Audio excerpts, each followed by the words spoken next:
My name is William Skelly. I'm a graduate student at the University of Dayton my first year, and I have studied Blake for my scholarship and really enjoy his work.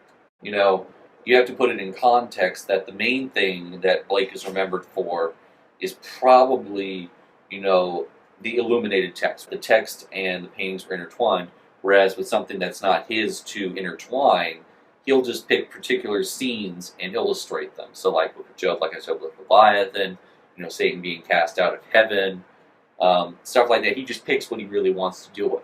There's always a nature there. There's always a visionary nature that he had this universe in mind, and that, even with something as, outspoken as the book of Job from the Old Testament, something that people are so familiar with, he always sought to put something new on it, a new face or something.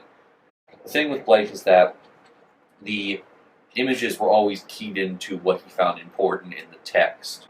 He always likes to show the interaction of the supernatural and man in the physical realm. That's why in this book, in the book of Job, you have the figures, these godlike figures, angels, Satan, hovering over man, and you'll always see that. He will use certain facial characteristics throughout his interpretation. So, for example, you go to his illustrations for Paradise Lost, you go to Marriage of Heaven and Hell or something like that, the representation of Satan will usually be the same, like it's the same face. But the important thing with something like the book of Job is to understand why he's choosing to illustrate the passage he's choosing, and what he's doing with the artistic form, because that's all you have to work with, because it's not an original composition on the level of text.